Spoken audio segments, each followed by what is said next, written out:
Assalamualaikum warahmatullahi wabarakatuh. Perkenalkan saya Siti Raina. Halo sobat, di sini kita akan belajar tentang vektor posisi dan vektor nol. Nah, yang pertama itu vektor posisi. Misalkan suatu vektor kita gambar pada bidang 2 dimensi, vektor posisi suatu titik adalah vektor yang titik pangkalnya di titik 0,0 dan titik ujungnya di titik itu sendiri. Kemudian di titik pusat koordinat, titik 0,0 di R2 dan 0,0,0 di R3. Jika vektor P sama dengan di dalamnya ada dua komponen yaitu X1, Y1, merupakan vektor posisi di titik P, maka koordinat titik P-nya dapat kita tuliskan dalam bentuk vektor baris yaitu X1, Y1. Dan kemudian jika vektor Q-nya sama dengan di dalamnya ada tiga komponen yaitu X1, Y1, dan Z1 merupakan vektor posisi di titik Q, maka koordinat titik Q-nya dapat kita tulis dalam bentuk vektor baris yaitu X1, Y1, Z1. Nah, di sini ada gambar vektor yang dimana titik A itu adalah titik pangkal dan titik B itu adalah titik ujung. Kemudian kita masuk ke vektor 0. Vektor 0 merupakan vektor yang titik pangkal dan titik ujungnya berhimpit. Kemudian panjang vektor 0 sama dengan 0 dan arahnya tak tentu. Vektor 0 di R2 sama dengan 0 dan 0. Vektor 0 di R3 sama dengan 0, 0, dan 0. Nah, ini merupakan gambar ilustrasi vektor 0. Vektor 0, vektor AA dapat kita peroleh dengan menjumlahkan beberapa vektor sehingga titik pangkal A sama dengan titik ujungnya. Nah, di sini titik pangkalnya dari titik pangkal ke titik ujungnya yaitu vektor A. Vektor AA juga dapat dinyatakan dengan penjumlahan atau dengan notasi penjumlahan seperti ini. Vektor AA sama dengan vektor AB ditambah vektor BC tambah vektor CD ditambah vektor DE ditambah vektor EA.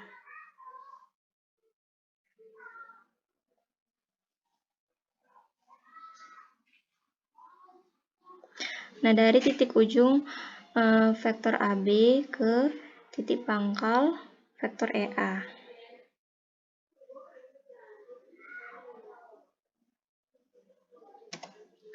Kemudian kita masuk ke contoh soal yang pertama. Tentukan vektor posisi koordinat titik B yang dimana komponennya 8,4 dan titik C komponennya 2,4,5.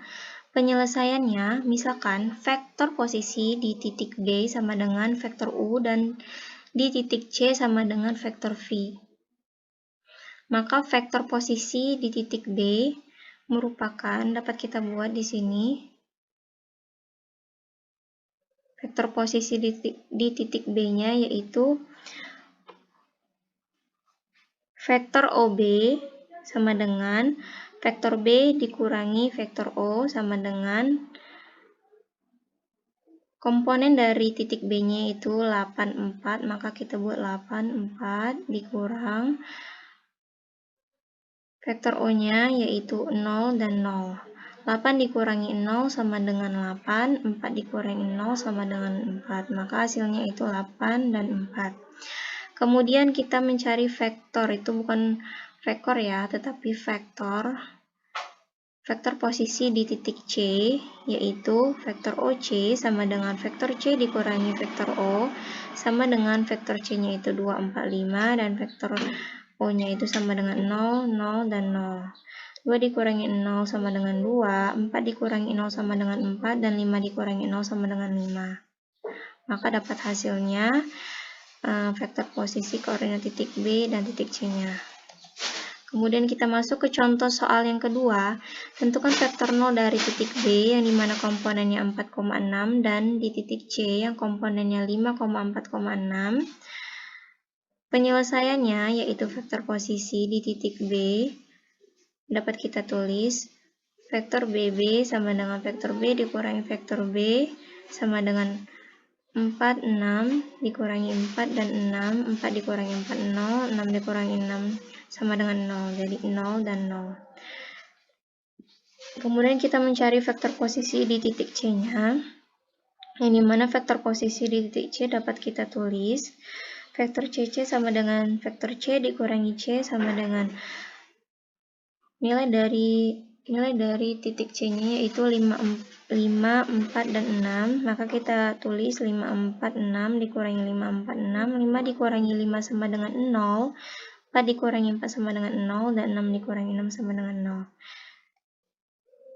Nah, itu tadi penjelasan tentang vektor posisi dan vektor 0. Jangan lupa subscribe, komen, dan share sebanyak-banyaknya agar kalian mengetahui video apa saja yang saya upload. Terima kasih. Wassalamualaikum warahmatullahi wabarakatuh.